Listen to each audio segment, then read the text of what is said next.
If you're a small business owner, there's one thing that should terrify you more than anything else, and that's the unholy alliance between big government and big business. Now, while politicians of both parties and both sides of the aisles that give plenty of this lip service to helping small businesses, we know that big government, or even small government, if there was such a thing, are totally committed to giving big businesses, the big corporations, even the ones they talk against, they're big on giving them a big competitive advantage in the world. But there is a way to fight back, but only if you can see the ways that they're actually trying to hurt your small business. And we're going to discuss those today on Renegade News.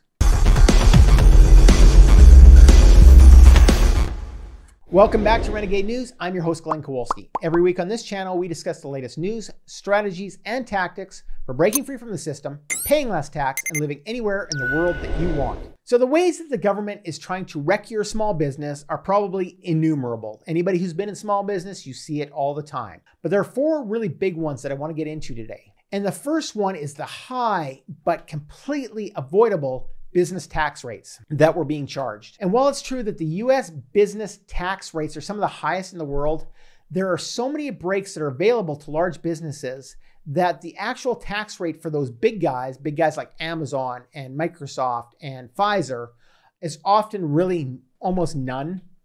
The only companies that end up paying the full tax rates are the small businesses that can't afford to hire a crowd of accountants to squirrel away money overseas or to pay politicians to enact these preferential tax breaks. Small business owners may only dream about it and dream about the day that they'll be able to game the system too, but while they're still small fry, the current system remains toxic. As I said, there are things you can do about it. We're not getting into that in today's video, but there are strategies that you can use as a small business. But if you don't know these strategies, you're the one getting screwed. The next thing is the health insurance status quo.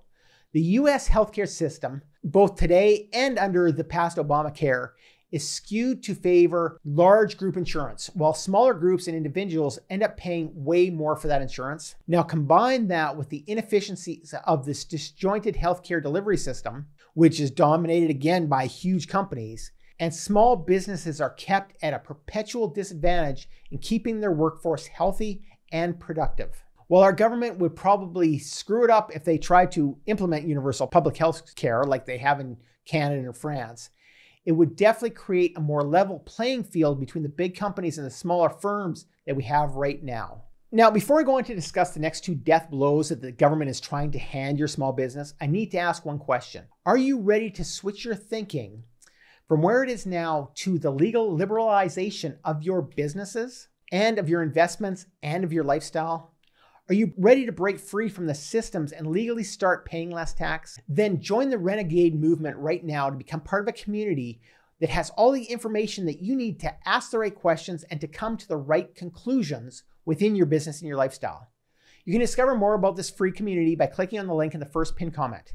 But essentially, we do the research to help you find personal and business independence from all the ways that the government is hurting you and your small business, and we help you defeat it. Anyway, next on the list, we have free trade, but restricted immigration. So sure, free trade creates jobs whenever the labor is cheap.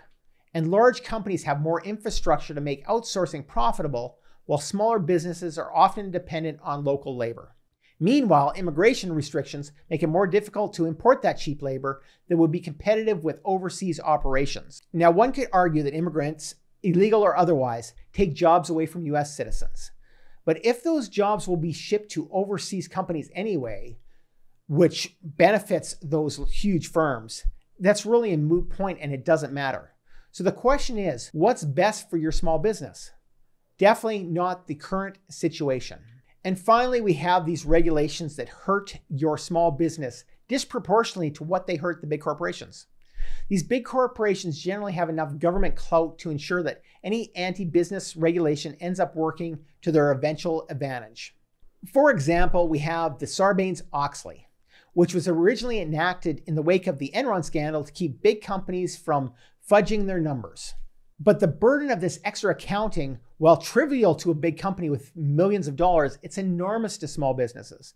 And as a result, it's now harder for small businesses to go public, but easier for them to be acquired at a lower price than they would have commanded if the IPO exit strategy had remained more viable. Another example is state regulations.